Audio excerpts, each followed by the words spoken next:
yo ratu ana ing kraton Tandus. Yur dasarmu apa ya? Kula ngagem dasar ingkang sampun gumathok.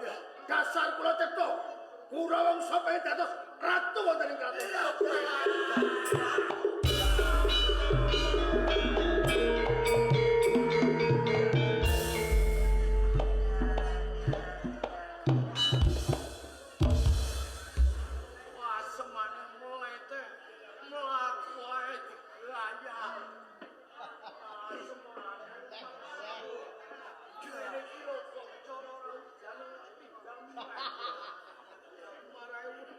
Ngene, Yayi. Pripun? Yayi Kurawangsa uga duweni hak. Jalaran padha-padha putra lan turas ratu ana ing kraton Tandus. Nanging jeneng sira tak aturi nyinaoni lembarani sejarah. Nyinaoni bab sora silah paraton kang wis kapacak ana ing kraton Tandus. Marang sapa wae kang penang nglintir dewa keprabon ana ing kraton Tandus kuwi kudu turun bapa raja patan glawan garwa Prameswari. Mongko jeneng sira kuwi senajan putraning Rama Prabu Swagi nanging sliramu kuwi rak wong miyos saka garwa selir utawa garwa pamingkir. Kudune sliramu ya bisa nampa kasunyatan. Kangmas Gendro Sekti. Dados menika dasar panjenengan. Bener. Kula ngertos adat ingkang sampun kapacak saha sampun lumampah wonten ing kraton Tandus. Ingkang jumeneng ratu parikedah turun ratu ibu ratu.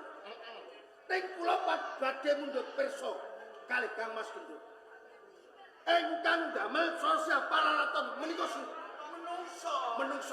Iya. Menungso lumrah. Bener. Saged kemawon dipun ewah-ewahi. Adat ingkang sampun lumampah sak menika dipun ewahi ingkang jumeneng Kurawangsa.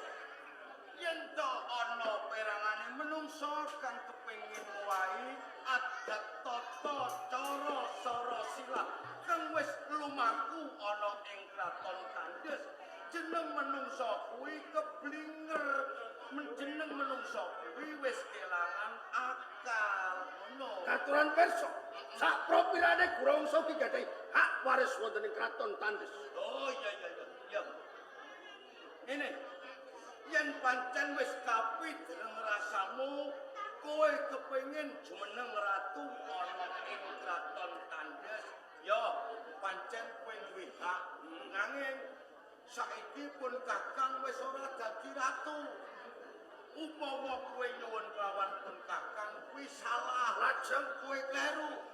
Ya kowe yen kepengin dadi ratu nyuwuna kelawan sing lungguh minangka ratu Tandus, ora liya anak ponakmu Purbaretna.